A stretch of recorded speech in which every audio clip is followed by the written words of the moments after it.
Welcome to Wisdom Wednesday number 54. What is death? Question. From the yogic perspective, can you describe what the death process is like and what it is that is dying and what is not? For example, is the body dying all at once or are there stages to it? And what of the mind, the ego, and one's karma? And I see you have another question here. We'll address that at the end. So to answer the first part here, from the yoga perspective, death doesn't exist. Who you are, in essence, as the source, you are pure consciousness and pure existence. There's no changes happening in that. There's no birth and there's no death.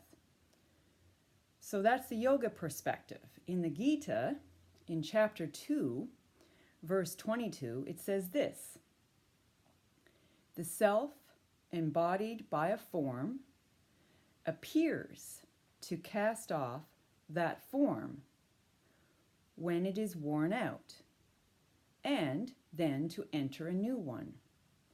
Just as a person sheds worn-out clothing and puts on new. This is the truth of the self. And verse 23, the next one, says, the self is immortal. It cannot be cut by weapons, burnt by fire, wet by water, and dried by the wind. The self is indestructible. And in chapter 2, verse 27, it says this: but the one who is born must die, and the one who dies must undergo rebirth.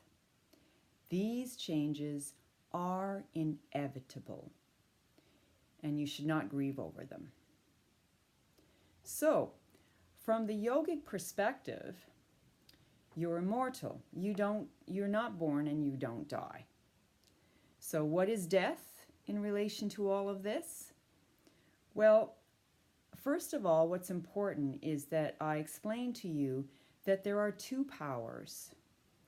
There is the power of the self, the eternal, undying, unchanging self, and that's the one that gives power, that oozes the power into all the forms of existence. So you think you're a person, but in actual fact, you're two things. You're the immortal, unchanging self that is identified as a body. And that identification is what creates the sense that you're a person.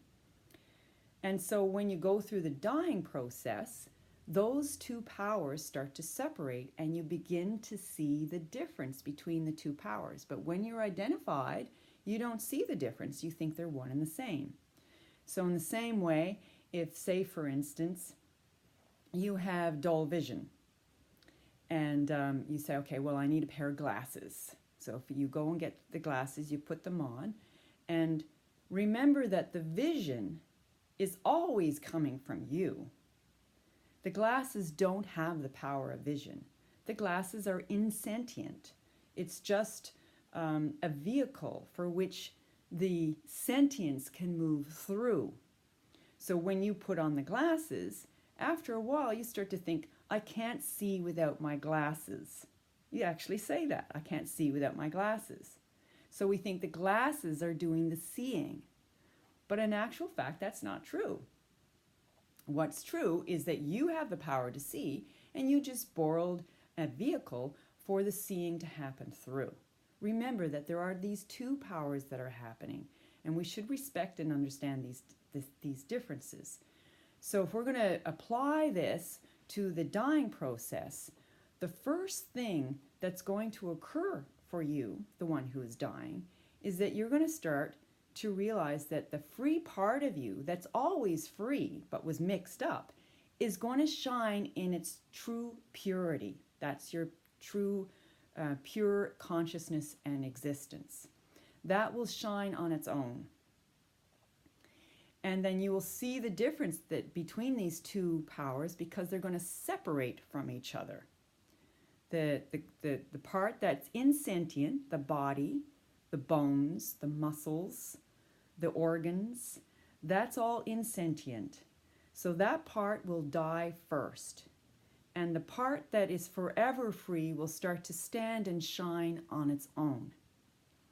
So when the body starts to break down, it's going to take the denser part first. And the lighter part, which is less dense, maybe your mind, will be less dense. So it'll stay a little longer because there's more sentience in it. But even the mind is still not pure consciousness and bliss and pure existence. It is a vehicle for which that can move through. So that also has to pass and die. The mind will die, as if die. Or change, we could say. Dissolve. The next part is your I sense, your ego. So there is, in the ego, there is this jiva. We call this the individual soul. The jiva, which is the soul that has that carries all the information from the experiences of your present incarnation. That's called jiva. That is in there is the Akashic records of just your life experiences in this incarnation. That part is the next to leave. Now, subtler than the jiva, your individual soul, is more of a larger soul, and we'll call that the jiva atma. So it's the one that carries the Akashic records of all of your incarnations. So that individual I, that's still a slight sense of I, that still exists right up to the last part. But your body has died by this time. Your physical body is gone. The densest part is gone, but your jiva atma is still in the merest sense of existence. It's subtler. So that's the part that makes the decision of what you're going to have to live out in your next incarnation based on all of your experiences. It does some assessments or whatever, and then it decides what you need to experience in your next incarnation to help you reach that level of oneness or pure consciousness and pure bliss. Remember that the purpose of living a life is to reduce your duality sense. And so every experience you have, whatever power of difficulty it is for you, it's really just a challenge so that it can wake up the pure consciousness inside of you and break through your illusions and your delusions. So you have life every incarnation to kind of burn this ignorance off.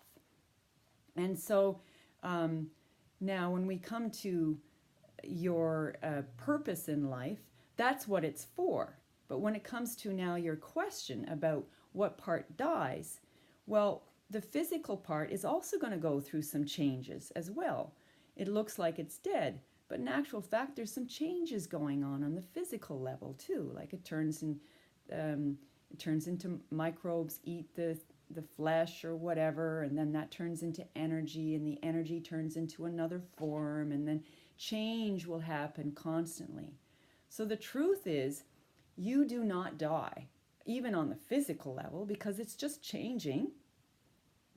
And you, as the eternal pure consciousness and existence, you're always unchanging. So what in actual fact ends? That's a really good question, because from the yogic perspective, there's no such thing. So the other question that you came up with was this. What about dying in an accident? For instance, when neither the body nor the mind or the soul are likely to be ready. Is that bad from the yogic perspective? And if so, why would it happen to someone? And what would the difference of a death like this, according to yoga, to a normal old age death process? What's the difference between the two? So I'll say this, that believe it or not, from the yogic perspective of pure consciousness and pure existence, there is no bad that happens to you from an individual perspective. So, because there is no death. But I'll say this, that when the slightest, the merest eye sense, right up there on the Akashic, sort of the Jivatma level maybe, we could say, but there is a very, very slight sense of I coming out from pure consciousness, coming down. There's an attitude that that little bit of an I has. And it's this attitude. And the attitude is, your life is perfectly pre-planned so that all the decisions are already made, and that your higher soul is the one that is making these decisions for your greater freedom.